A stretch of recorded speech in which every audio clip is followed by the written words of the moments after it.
New video. आज हम लोग कोल एंड पेट्रोलियम का पार्ट 3 पढ़ने वाले हैं। अगर आपने अभी तक पार्ट 1 और पार्ट 2 नहीं देखा है तो यहाँ पर आई बटन आ रहा होगा, वहां पर आप जाकर देख सकते हैं। अगर आप तक ये वीडियो पहुंची है तो लास्ट तक कंप्लीट देखिएगा, क्योंकि आपको इस वीडियो में बहुत ज्यादा मजा आने वाला है और आप इस वीडियो से बहुत कुछ सीख कर जाने वाले हैं। तो चलिए बिना टाइम वेस्ट करे वीडियो को स्टार्ट करते हैं। तो आज का हम लोग का जो टॉपिक है वो है डिस्ट्रक्टिव डिस्टिलेशन ऑफ कोल। अब डिस्ट्रक्टिव डिस्टिलेशन होता क्या है? जब कोई भी सब्सटेंस, किसी भी सब्सटेंस को एयर के एब्सेंस में उसको हीट किया जाता है, उसको हम लोग बोलते हैं डिस्ट्रक्टिव डिस्टिलेशन। इसी तरह से अगर हम लोग कोल को हीट दें और एयर के एब्सेंस में अगर हम लोग कोल को हीट करें तो वो क्या कहलाता है? Destructive distillation of coal. तो इसका जो डेफिनेशन होगा वो होगा the process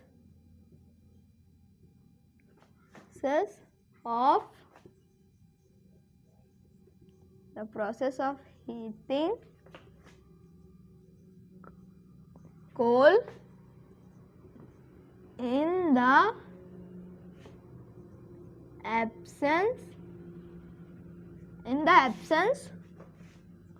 of air is called destructive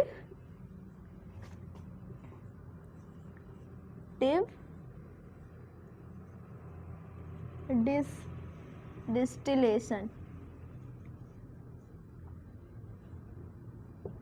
तो जो इसका डिफिनेशन है वो है the process of heating coal in the absence of air is called destructive distillation. तो हम लोग जो कोल है उसको किसमें मतलब हीट करेंगे, किसमें हीट देंगे? तो वो सबसे पहले टेस्ट ट्यूब रहेगा, ऐसे कुछ टेस्ट ट्यूब रहेगा। मतलब टिल्ट कर देते हैं थोड़ा सा, ऐसे ये है।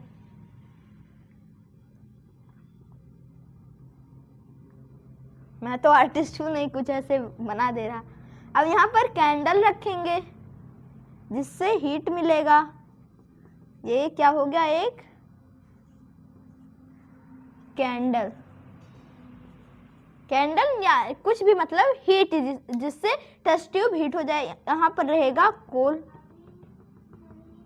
अब यहाँ पर एक पाइप निकला रहेगा, पाइप जो जाएगा दूसरे टेस्ट ट्यूब में।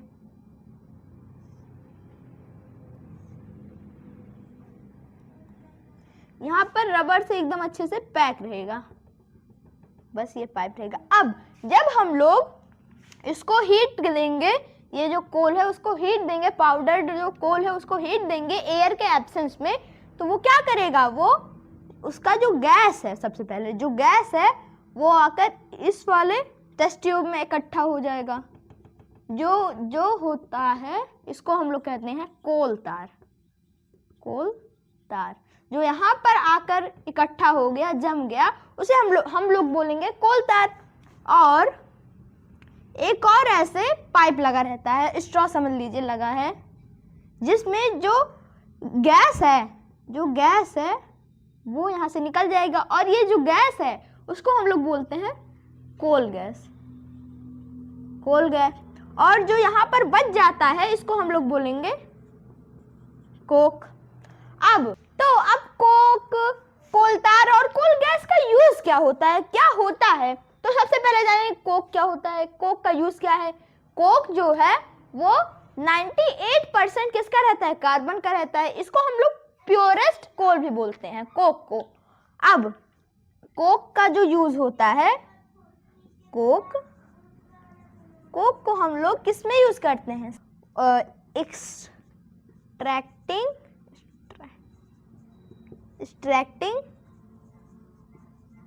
मेटल, मतलब मेटल को एक्सट्रैक्ट करने के लिए उसके ओर से कोक का यूज किया जाता है। अब जो कोल तार है उसका जो स्मेल है वो अनप्लीजेंट है, मतलब एकदम बदबू जैसे है और एकदम थिक ब्लैक कलर में है। तो कोल तार का कहाँ पर यूज किया जाता है? सबसे पहले इसको पेंट बनाने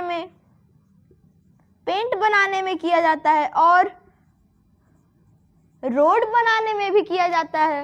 अब कोल गैस जो होता है वहां उसको कहां पर यूज किया जाता है? जो कोल गैस है उसको हम लोग यूज करते हैं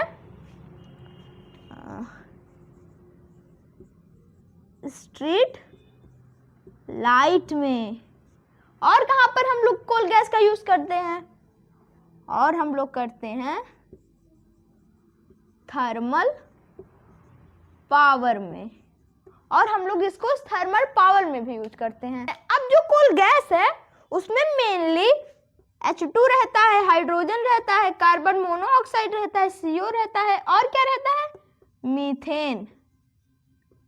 और इसमें मीथेन रहता है। तो आई होप आपको ये सारी चीजें अच्छे से बढ़िया से समझ में आ गया होगा। चलिए एक बार फिर रिपीट कर देते हैं। डिस्ट्रक्टिव डिस्टिलेशन ऑफ कोल क्या होता है भैया? द प्रोसेस ऑफ हीटिंग कोल, जो एक प्रोसेस है, एक प्रक्रिया है जिसमें कोल को हीट किया जाता है, हीट दिया जाता है इन the absence of air, air के एब्सेंस में, एयर के बिना कोल को जो हीट किया जाता है उसको हम लोग क्या बोलते हैं? Destructive distillation. उसे हम लोग डिस्ट्रक्टिव डिस्टिलेशन बोलते हैं। अब जब डिस्ट्रक्टिव डिस्टिलेशन होता है तो वहां पर कई सारे प्रोडक्ट्स फॉर्म होते हैं।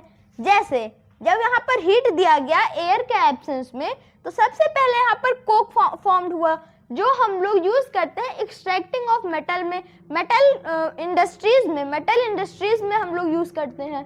अब फिर यहाँ पर जाकर कोल तार इकट्ठा हुआ तो उससे हम लोग पेंट या रोड बनाते हैं। इसका स्मेल अनप्लीजेंट रहता है, बदबूदार रहता है, थिक ब्लैक रहता है।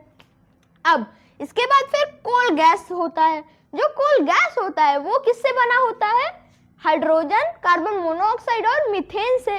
इसको हम लोग यूज करते हैं स्ट्रीट लाइट में और थर्मल पावर में। तो आई होप आपको ये सारी चीजें अच्छे से बढ़िया तरीके से समझ में आ गया होगा। अगर आपको ये अच्छे से एकदम बढ़िया से समझ में आ गया है तो चैनल को जरूर सब्सक्राइब कीजिए और शेयर करना मत भूलिएगा।